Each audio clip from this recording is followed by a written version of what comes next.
Next on NCBA's Cattleman to Cattleman.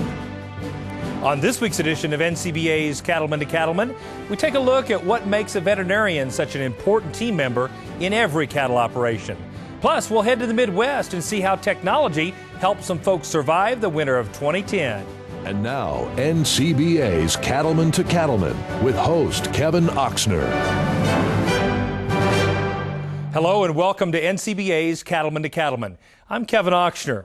Thanks for joining us. Topping this week's cattle industry news, the National Cattlemen's Beef Association is calling an extended comment period on the proposed GIPSA rule a win for beef producers. NCBA has taken a stand against proposed changes to the Packers and Stockyards Act. The U.S. Department of Agriculture has proposed a new rule that could change the way cattlemen are allowed to market their animals. The proposed rule would make some of the most sweeping changes to the act in its nearly 100-year history. While the proposed rule targets packers, it is cattle producers who will end up being hurt due to the liability changes that will require all marketing arrangements to be measured on, quote, fairness. In essence, the proposed rule would value all cattle at average, regardless of quality, resulting in a generic market and a generic product. NCBA says the impact of the proposed rule is extremely concerning. As we have analyzed the proposed GIPSA rule on competition, we have numerous concerns. The biggest concern is the change in removing competitive injury as a measurement in allowing suits to be brought forward under the Packers and Stockyards Act. Right now, you have to show that there was actually harm to your business to be able to sue. It's been upheld by 8 different U.S. Circuit Courts of Appeal. This rule, however, the proposed rule, removes that and replaces it with nothing more than just a measure of fairness. And fairness is not defined. It has broad meanings. I doubt that any one person is going to have the exact same definition of what fairness is depending on the situation. So when you have something that broad and that subjective, what you do is you open this up to a bonanza for trial lawyers. They're going to be coming in and suing everybody they can because all they have to do is show fairness. NCBA asked the USDA for the extended comment period. GIPSA now says it will consider comments through November 22nd. For details on how you can comment, visit our website at cattlemantocattleman.org. Issues like this one are important reasons why you should be a member of both your state and the National Cattlemen's Beef Association. And joining me in the studio today is Todd Johnson, Vice President of Owner Member Services with NCBA. Thanks for coming back to the show. Hey, thanks, Kevin. It's always good to be here. Absolutely.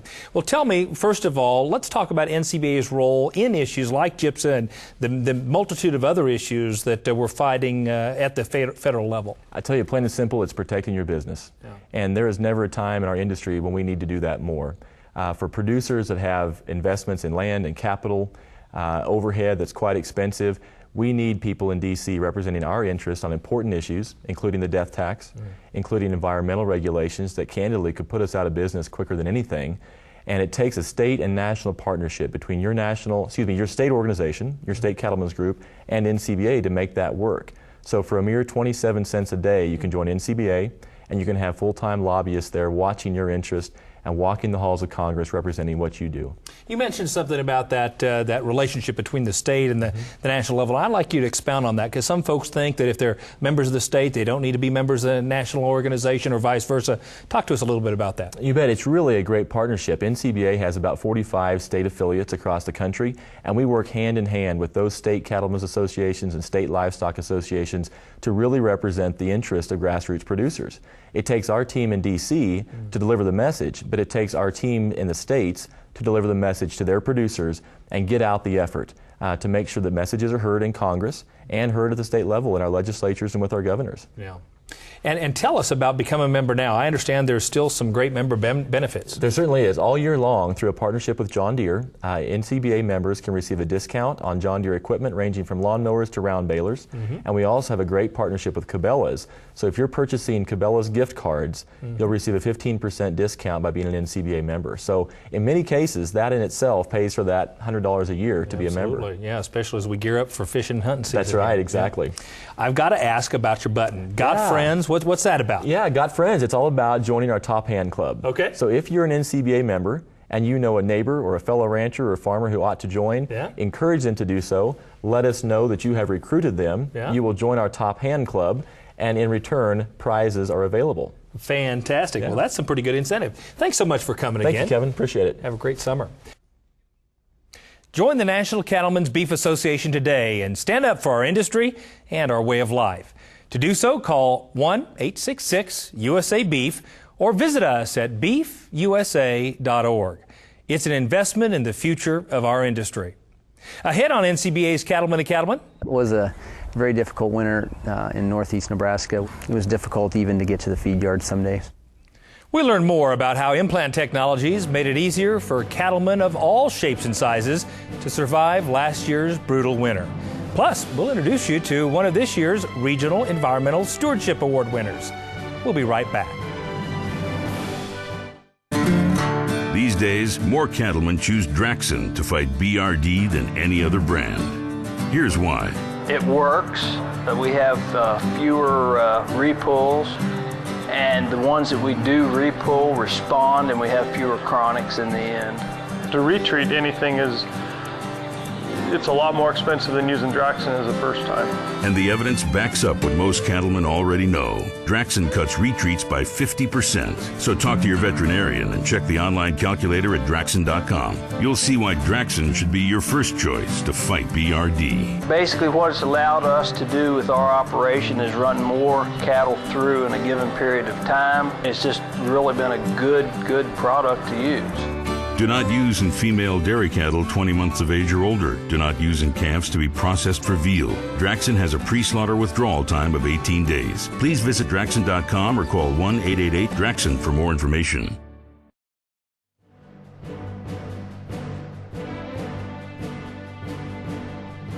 Welcome back. The last winter took its toll on cattle feeding country. Record-breaking snowfall and below-freezing temperatures made the life of a cattle feeder even more complicated. Feed yard staff were working night and day to keep pens clean and cattle comfortable despite the tough weather conditions. Reporter Brian Baxter has more from the Midwest. The cattle feeding business is never an easy one, but this last winter proved tough for even the most seasoned cattlemen. This is the toughest winter on record. I believe there was they set a new record for somewhere over 90 days where the temperature did not go above 40 degrees Fahrenheit. And of course, from the viewpoint of cattle closeouts, that's a devastating winter. Tom Peters is a consulting nutritionist for Winter Feed Yard in Akron, Iowa, and says it was tough watching both cattle and workers struggle through those winter months. Hundreds of miles away in Nebraska, cattlemen were facing a very similar experience.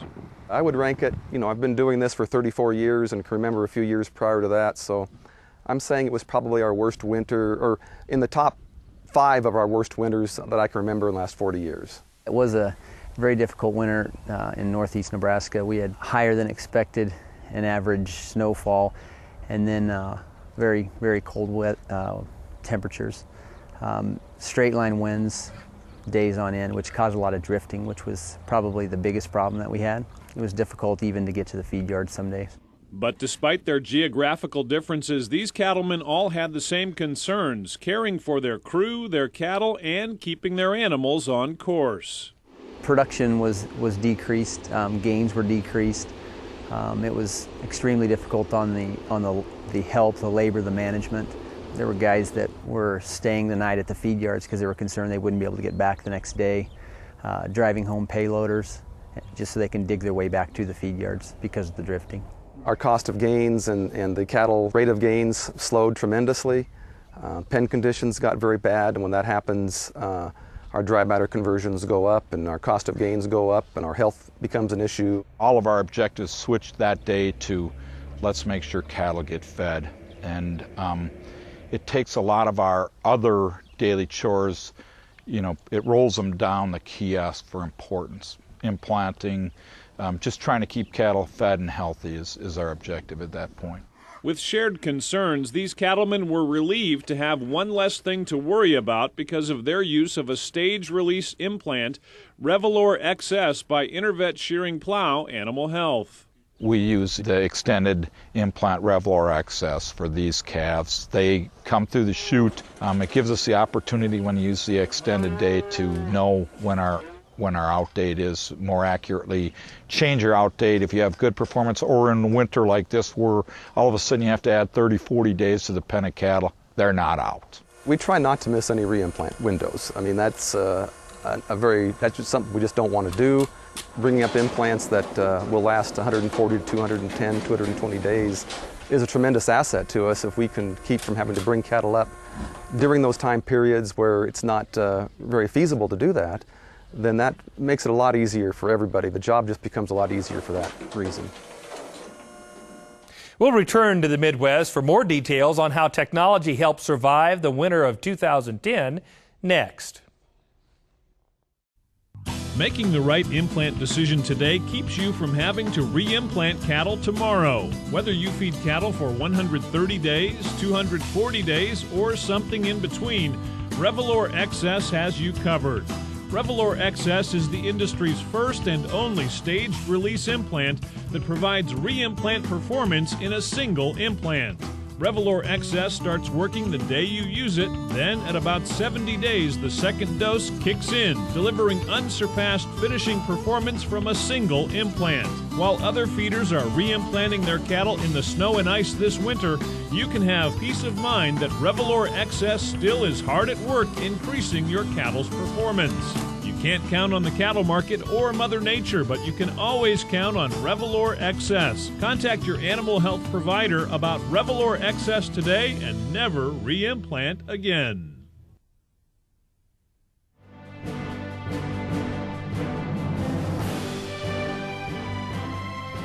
Welcome back. Let's return to reporter Brian Baxter and learn more about how new technologies are playing an important role in the success of cattle operations. In addition to peace of mind, not having to worry about re-implanting also saves time and money. Revlor XS is a management tool that provides marketing flexibility and a return on investment. Implants are the most underrated return of any tool that we have in the cattle industry. There's no excuse for missing. There is no excuse for not having a terminal implant. We take all the other tools in our repertoire, and they may be a 2 or 3 or 4 or 5% return, or 200, 300% return. With implanting, when you look at the dollars that you can get back, you cannot erase that. That return may be 20 to 1, and it often is. We do have producers using Revlor XS. Many of them feel like they see the advantage of decreased labor, some marketing opportunities with XS in terms of having their window a little bit wider for the marketing. You have to use the tools that are available to you to do the best job you can possibly do. Made my job easier, has made my job easier. And these producers agree. Implants, especially Revlor XS, make sense in today's complex cattle industry. It's just one of those things that have come along that you'd wished had come along a long time ago, and is finally here, and darn sure want to use it. I think they need to, first of all, sit down with their nutritionist, their veterinarian, and try to best decide what worked for their operation, because there are so many variables. It is a valuable tool in a lot of operations. We've talked about the labor issues, which is really important. We've talked about the cattle handling. One thing we haven't mentioned much is cattle safety and welfare and things of that nature. Running big cattle through does have its disadvantages because it could be injury, there's stress on the cattle, things like that. So there are a lot of things to consider with a product like this, and it certainly fits into many operations. There are a lot of great products out there. I preferentially still use an intermediate dose of the Revlor followed by Revlor S as my terminal implant. And yet there's some pens that we know are going to be on feed from 165 to 200 days, and we just use the XS because we know it gives us so much more flexibility. We also know that we will not be needing those cattle to come back through the chute. And if we don't have to bring the cattle back through the chute, it costs us a lot in performance and activity and manpower. Reporting from the Midwest, I'm Brian Baxter for NCBA's Cattleman to Cattleman. This story was brought to us by our friends at Intervet Shearing Plow Animal Health, a research-driven company that develops, manufactures, and markets a broad range of veterinary medicines, including the Relgrow and Revlor brand of implants. For more information, visit relgrow.com or cattlemantocattleman.org. Stay with us. We'll be right back.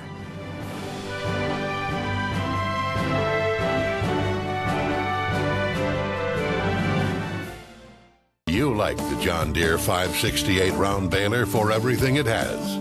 Now, you'll like it even more for what it doesn't. Get rid of the twine tie system and run a 568 with nothing but net. That's right, nothing but easy loading, fast wrapping, bale protecting, cover edge net wrap. Put one to work in your field. See your John Deere dealer today.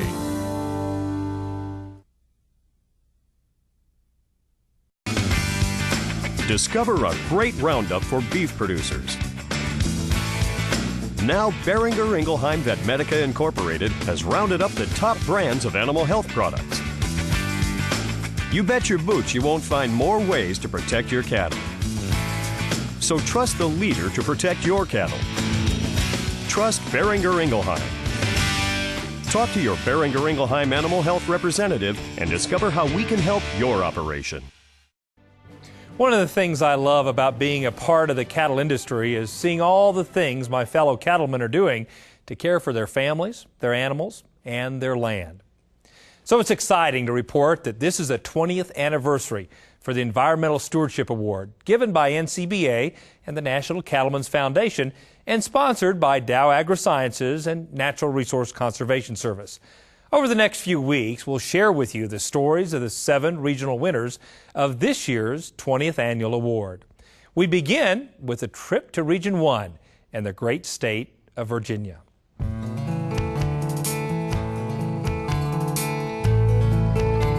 With original structures that date back to before the Civil War, historic Claremont Farm is uniquely situated at the base of Virginia's Blue Ridge Mountains, not far west of our nation's capital. Claremont Farm was started in 1957 by George A. Horkin Jr. and at that point it was a smaller farm, about 300 acres, and over the years has grown to a farm of 1,600 plus acres.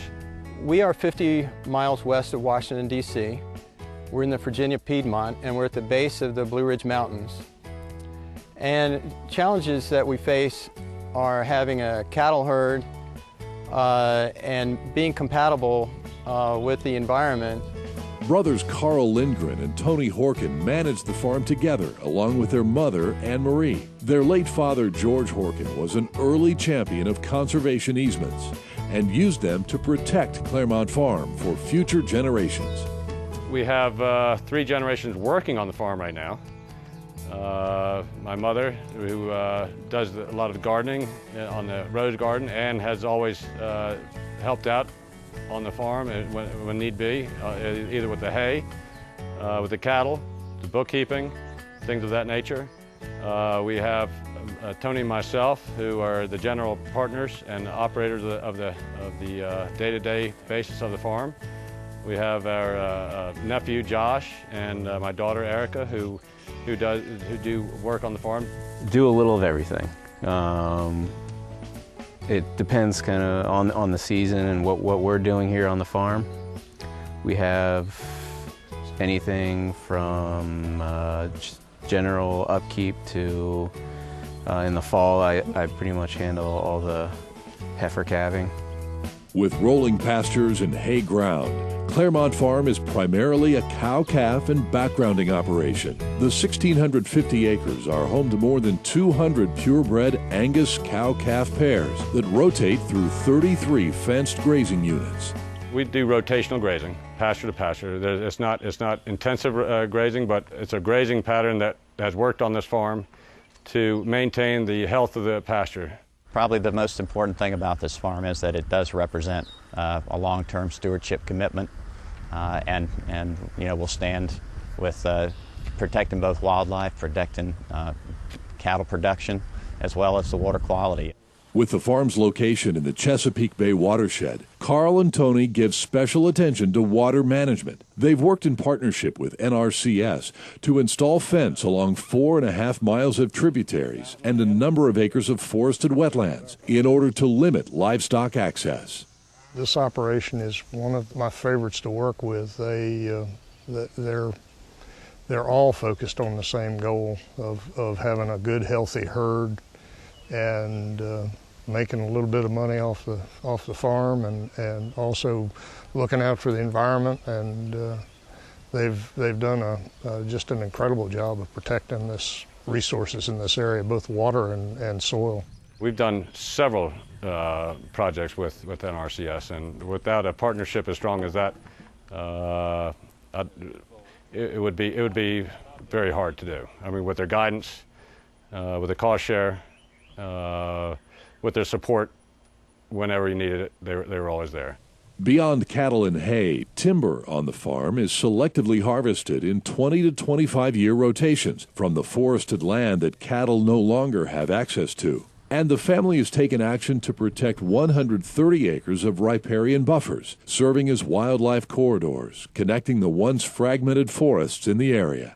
We're careful to put the fence 12 inches off the ground so that wildlife can get under the fence, and then deer can jump over the height of the fence, which is about 47 inches. We take great pride in the conservation practices we've implemented on the farm, great pride in the cattle we produce, great pride in the way we manage our timber, great pride in the bird life, the wildlife, just the way of life that we have here.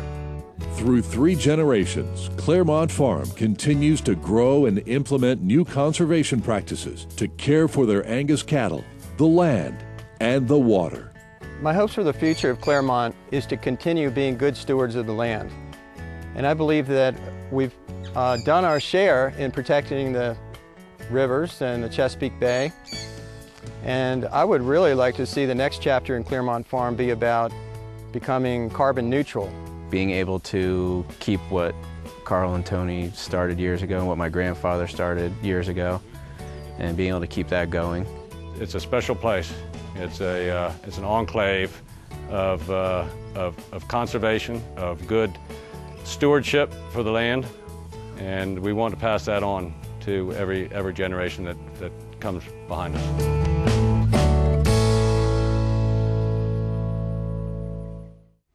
What a beautiful operation. We'll feature our Region 2 winner next week. Preserving the land and the cattleman's way of life is also part of the mission of the Colorado Cattlemen's Agricultural Land Trust. And joining me in the studio today is Chris West, the Executive Director of the Colorado Cattlemen's Agricultural Land Trust. Thanks for coming to the show today. Thanks for having me out here, Kevin. Appreciate it. A long name for an organization. Tell us what it is. Sure. 15 years ago, the membership of the Colorado Cattlemen's Association took a relatively bold step and formed a land conservation group, a land trust, to serve the membership, the producers of Colorado, in their efforts to, as you mentioned, maintain that way of life, maintain land and families, and keep land in production, primarily using a tool called a conservation easement. And the land trust has worked over the last 15 years with well over 225 different ranch families across the state to protect their, keep their lands intact and available for agriculture. Well, for folks that may not be as familiar with what it is you do, tell us a little bit about some of the success stories you've had right here in Colorado. Sure. We've worked with a number of different, I would say, groups of neighbors, places where somebody said, I want to protect my ranch and keep my way of life and pass my ranch on to my kids, but also makes sense for if I'm going to be in agriculture, for my neighbors to all be in ranching as well. And it really is a lot easier to neighbor with somebody who's a rancher rather than a subdivision or ski something. Resort. Exactly. Some of these things that are a little bit more difficult to neighbor with, let's put it that way. Saguache Creek down in the northern end of the San Luis Valley has got to be one of our biggest success stories. It's about a 20-mile stretch of ranches that string end to end along that creek. Wow. And we've worked really hard with those families and protected about 15 or 17 of those ranches, stretching 20 miles from the town up over towards Cochetopa Pass and Gunnison. Wow. And it's just a spectacular valley, and anybody who gets a chance to be between Saguache and Gunnison sometimes should go check it out. Take a look at that. Yeah. You know, I recognize how it would be valuable here in Colorado because, again, we have escalating land prices in a lot of the places, the ski resorts and mountain communities. Right. Is this something that's done in other states? Yeah, there's since our founding, a number of other state associations from California to Wyoming, including Kansas, Texas, Oregon, Nevada, and a group in Montana have all sort of formed around the same idea of agricultural-based, ranching-based land trusts. Outstanding. And so well, thank you so much for being with us. Sure. That's excellent, excellent work. Sure. Thank you for having me. To learn more about the Colorado Cattlemen's Land Trust, visit our website at cattlemantocattleman.org. And we'll be right back.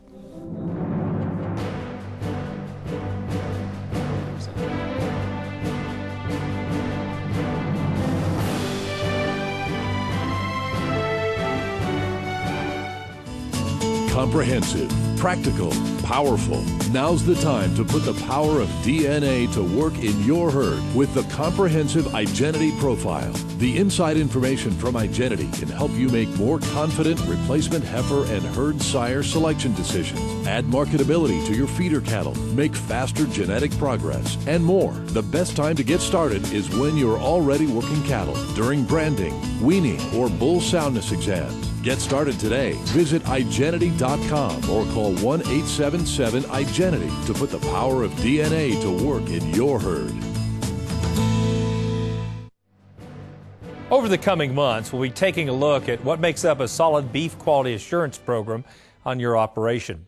One essential tactic is having a strong relationship with your veterinarian. NCBA's Beef Quality Assurance Team has more from Fort Collins, Colorado.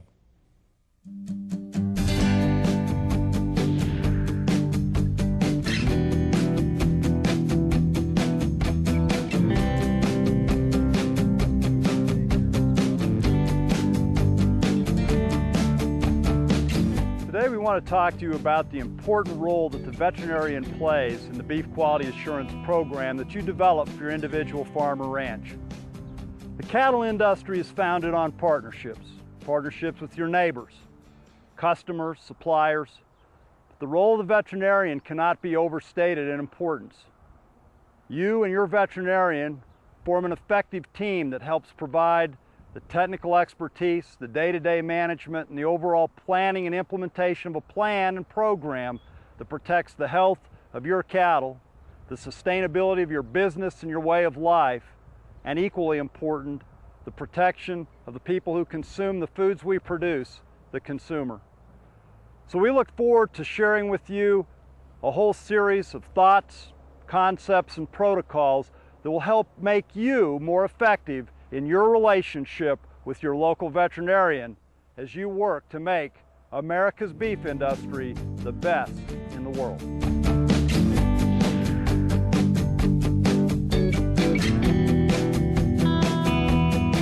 I'm here today with Dr. John Moss, Extension Veterinarian from the University of California, Davis. He's also a cow-calf producer from Northern California.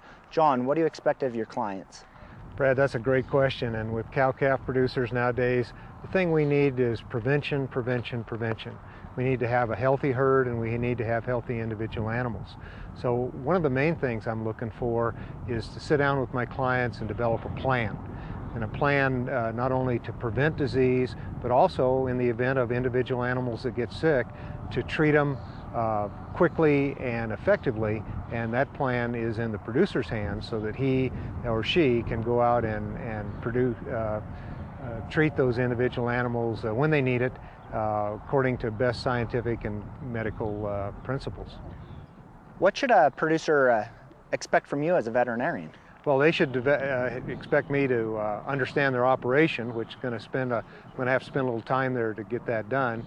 And then they should expect for me to help them develop a plan that works for them in their setting based on all the problems that are in the local area as well as in their individual herds. John, as a veterinarian, what are the records that you expect your clients to keep to help you do your job to the best of your ability? Well, Brad, that's a really good question. And you know, one of the most important things on a cow-calf operation is reproduction. If that cow doesn't have a calf and wean a calf every year, we're losing money and efficiency. So it's great to have a full set of reproductive records, and that's things as simple as, did she calve? Did the calf get sick? Did she wean a calf? What was the weight of the calf at weaning? Those kinds of things that are just basic that we all keep in our red book or somewhere else. Also, from a disease prevention standpoint, you can utilize the beef quality assurance forms that are in every manual in every state that says, well, we treated these calves, vaccinated these calves for these conditions, we dewormed them at this time, all the kinds of things that are done on a routine preventive measure, as well as the individual animals or groups that got treated. You know, we treated them for this disease or that disease, whether it's pink eye or scours or respiratory disease, and this is the way they responded to those treatments that we'd laid out ahead of time. And those kinds of records help me, number one, look at the reproductive efficiency of the herd to make sure we don't have problems with management, bad bulls, venereal disease, other infectious diseases. And also, when we did have to treat the occasional animal or the occasional group, we know how well those treatments worked, and we can make some changes in the years to come, either make the treatments cheaper or make them more effective. Those kinds of things are very important, and I need those records to take a look at the operation in any kind of detail. John, as a new client, how would you advise me to start a good herd health program? Well, one of the most important things, particularly with new people coming into an area or new people coming into the industry, is to kind of get an idea about where it is they're going to operate. As a veterinarian, I'm going to know a lot about the local area, the local disease problems. There may be a difference in diseases or mineral deficiencies from one side of drainage to another. So I'd like to at least be on the place a little bit and understand how you want to operate and how you want to go forward.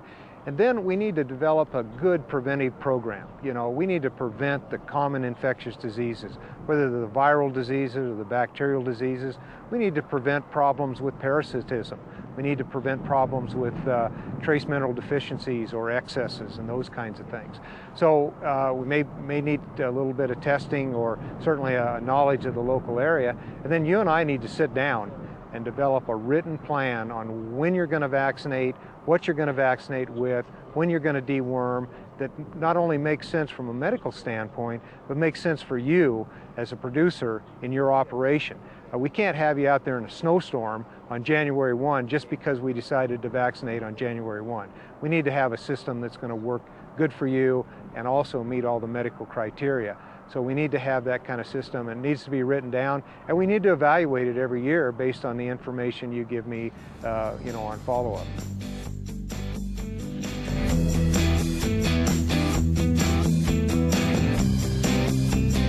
I'm Ryan Rupert, Director of the National Beef Quality Assurance Program, and today I'm with Dr. Dee Griffin from the University of Nebraska.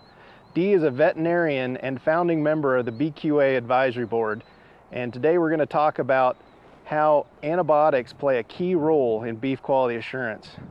Dee, beef quality assurance was really founded on educating producers on the proper use of antibiotics. Can you tell us a little bit about the education of antibiotics in BQA?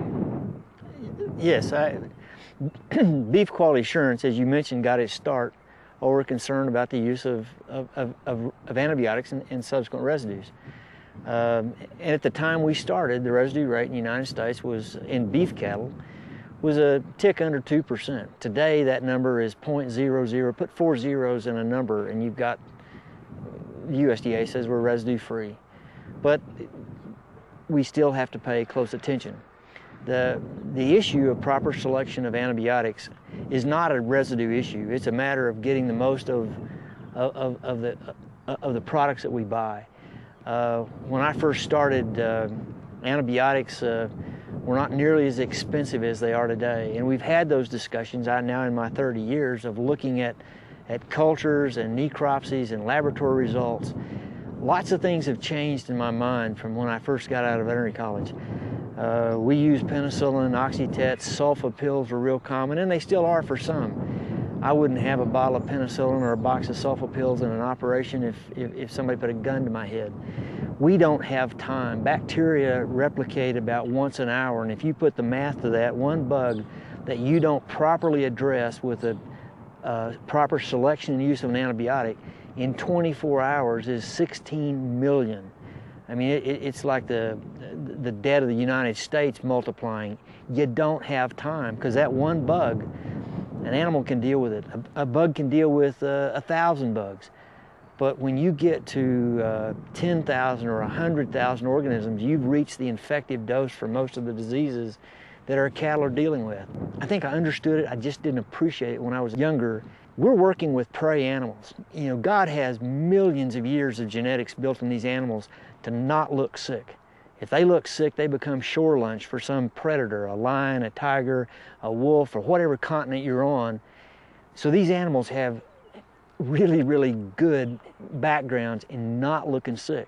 And so when some cowboy thinks they can go find one, you know, in a 30-second or 30-minute ride through a set of cattle, don't kid yourself. When we do spot one, we've got no time to waste. I really believe the new modern technology antibiotics that we have available today, and we've got a bundle of them. We've never had it so good, but we need to start with antibiotics at work, and we need to have proper doses and used over proper timing. We'll have more tips from the BQA team up next. Stay with us. Assuring beef quality begins with dedicated people such as Phoebe Bittler, a dairy producer, and Jim Warren, a cattle auction market owner. Both are winners of the Beef Checkoff-funded National Beef Quality Assurance Award, and both recognize the need for the entire industry to focus on beef quality. We've tried to put our best foot forward and try to see that the product that we send out of this country is the most wholesome, safest, best product that anybody could have anywhere. And to be complimented for that effort is an amazing experience. It's all important, and I think there's some really good protocols laid out in the Beef Quality Assurance Program that will help producers to do the best job that they can do. Producers across the nation have embraced the BQA program because they're committed to producing the world's best beef. To find out how you can compete for the BQA National Awards, visit the website bqa.org.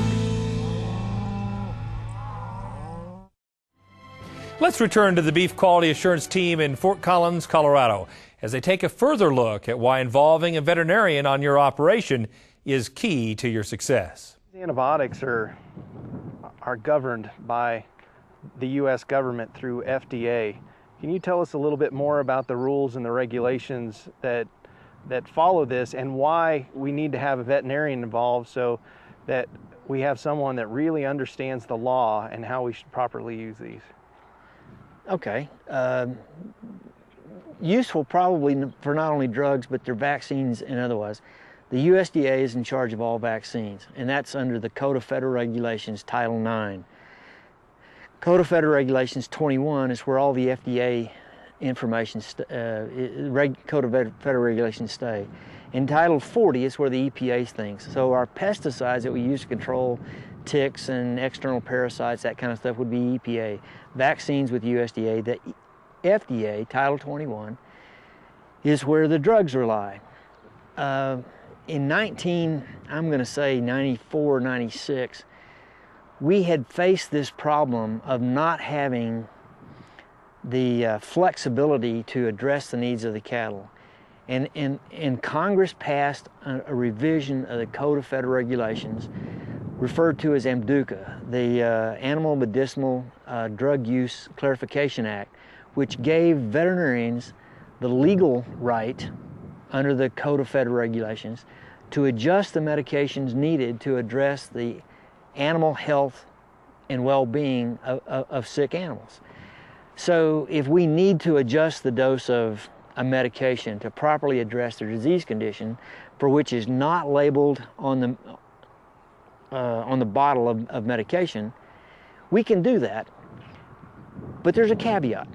I don't care how many degrees you've got or how legal it may be, the moment your use of medication winds up in the food chain, you've now adulterated food. And there are legal remedies for that, actually criminal liabilities for that. If a residue shows up in the market, the first offense, if they believe, when they investigate that you were being malicious, careless, or cavalier with the way you use the medication, the first offense is $25,000 and a misdemeanor. The second offense is a felony with $250,000. the federal government, speaking for the public, cannot tolerate misuse or anybody jeopardizing the food supply. And none of us want that. We've got generations of being proud to be in agriculture for some handful of two-bit reprobates muddying up our reputations. We need to make sure that everybody's that word is. Food is a sacred issue in our is a sacred thing in our society. Use drugs properly. FDA has given us plenty of latitude within the confines of this to use drugs, provided we make sure there are no residues leaving, which involves, in some cases, doing a residue test. It always involves having really good records and reviewing those records before any animal leaves. Never ever let an animal off the operation that's been treated without reviewing what you've written in your red book or written in your records back at the barn or put in your computer these days. Every animal, every time.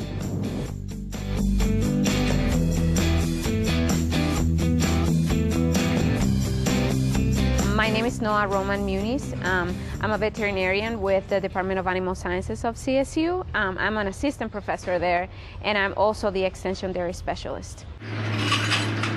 There needs to be a valid veterinary client-patient relationship. The veterinarian needs to be very familiar with the practices on the dairy, with the diseases that are affecting your cow. He or she should be part of designing protocols for treatment of the common diseases. And your veterinarian should be able to be contacted at any time that you have a question or one of your employees has a question about the proper use of a drug, the withdrawal time, and that sort of thing. We want to make sure we know when that cow can be sold or even when that cow can be milked, because we want our human foods free of antibiotics. For that to happen, we need to have very good record system. We need to know exactly how much you gave the cow, on what date you gave that antibiotic to the cow. You need to be able to identify that cow, and on dairies you'll see several marks or leg bands, and that tells you that that cow is being treated with an antibiotic. Communication on the dairy is crucial. The person getting the cow on the trailer should communicate with the herd manager, for example, and double check that that cow is safe to go. So I would say those are very important things. I think as a veterinarian, I think it's necessary for us to treat our cattle the way they need to be treated, right? So if they're sick, we need to promptly treat them correctly. But I'm also passionate. I'm a mom. I have a daughter, and I don't want to be feeding her anything that would be bad for her health, right? So I care both about the cows and human, and I care about the dairy industry. So I want people to know that we're doing everything possible to protect the well-being of the animals and people.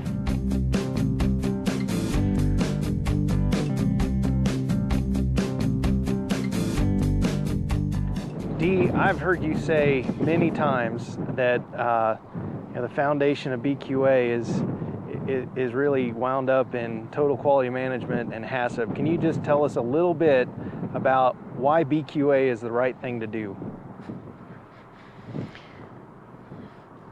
The neatest part about once upon a time when somebody said, "What's in it for me?" on BQA, it's about improving production. If we abuse an animal in any fashion, physically, emotionally, nutritionally, environmentally, I don't care how you do it, they take it out of our pocketbook.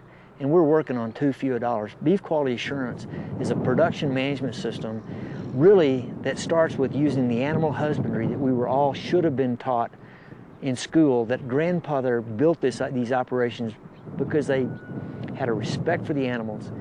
We build those production systems to allow these animals to be everything God intended them to be. And what quality assurance does is help us catch the little bitty mistakes that cost us money. If we ask everybody in the organization, the vets, the nutritionists, the suppliers, every employee, every member of the family, take a look at what we're doing. Is there anything that could go wrong? anything we're doing. And if there is, let's figure out a way to avoid it. That's what quality assurance is about, not making any little mistakes that jeopardize these animals' health and well-being, our pocketbook, or food safety. One of the things that BQA means to me is it's kind of like a contract with the people that I'm providing food for.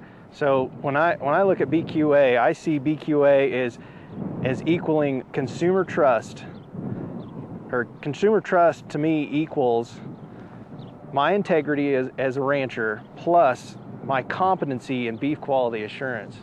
And how would you explain that to a producer? You may have just hit the biggest nail on the biggest head of all of our discussions. When my father was growing up, 30% of the population in the United States were directly involved in agriculture.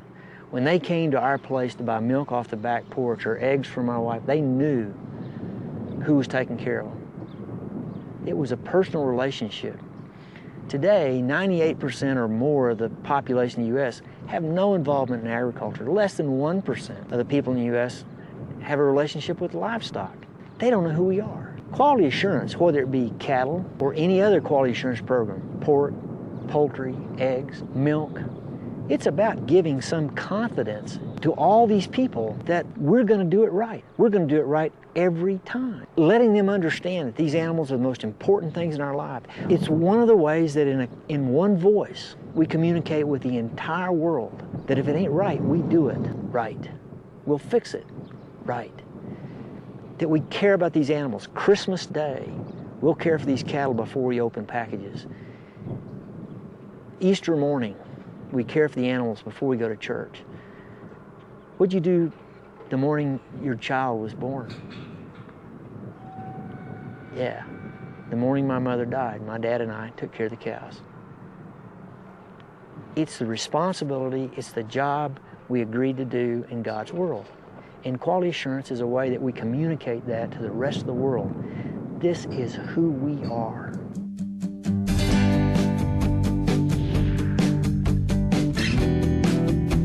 We hope you've enjoyed this discussion about the role of the veterinarian in your beef cattle enterprise.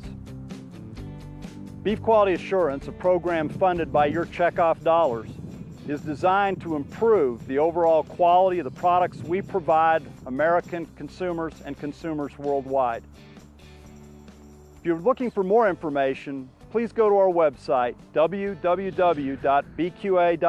to find additional information and resources that will help you implement a great BQA program. You can learn more about the Beef Checkoff funded Beef Quality Assurance Program by visiting our website at cattlemantocattleman.org. Stay with us. Baxter Black is up next. Beef Quality Assurance, BQA, is a program designed to ensure the consumer that your beef is safe and wholesome and of the highest quality, and it lets the buyers of your calves know that you know what you're doing. It's consumer friendly and can be a big part of giving them a great dining experience. So check it out at bqa.org and see what it takes to get involved in your state. Whether you got 15 cows or 1,500, it's the right thing to do. Trust. Out here, it's that rare combination of reliability, integrity, and the peace of mind that comes with having both. After 20 years of making hitches, the B&W Turnover Ball has become the most trusted gooseneck hitch in the country. Why is that important? Because trust is not only hard to earn, it's hard to find. The Turnover Ball Gooseneck Hitch by B&W. Trusted. Whenever I get a calving call from a good cow man, there's a pretty good chance that by the time I get there, my arm will not be the first one up the back of that cow. They'd have already tried to pull it, and if it was easy, they wouldn't call me. As the only local cow vet, I have calved a lot of heifers, and as such was most reluctant to keep score, because no matter how I tried and tried, I couldn't save them all. So on the side, I opened up a taxidermy store. Stuff your heifer was my motto. It was on my business cards, and the message I recorded on the phone said, If I can't save her, you can. Is a conversation piece. Have her mounted, or just standing there alone. I stuffed them in positions that I thought might catch the eye. One leg upraised, her milking on a tire, or rearing up like Trigger, with X's on her eyes, surrounded by a priest and candles, waiting to expire. There were action poses in the stance of how she last appeared, like on her back, a huge midline incision, or standing, with the calf half out, feet first, the hind leg showing, that looked like some real bad rear-end collision. Or head down in the charging mode, about to mow you down, the water bag, a timeless counterweight, or a half mount, just the backside, with my OB chains protruding as I last saw her going out the gate. The market for my heifers in distress grew leaps and bounds. My cuddly cows were flying out the doors. People placed them on their mantle. People put them on their lawn like pink flamingos grazing on all fours, until, alas, some thought they saw a conflict going on twixt my practice and my taxidermy shop. These charges pain me deeply, I told my vet technician. My reputation always been the top. What makes them think I'd compromise my veterinary work just to make a little money on the side? Well, she said, they might be misinterpreting your heifer calving price. Not many charge $100 and a half. This is Baxter Black from out there. Thanks, Baxter. Good to see you again this week. Next week, we'll feature some new beef products hitting store shelves. Plus, we'll have tips on fall deworming and a how-to segment on properly sterilizing your syringes. Thanks for joining us for this week's edition of NCBA's Cattleman to Cattleman. We'll see you right back here next week on RFD TV.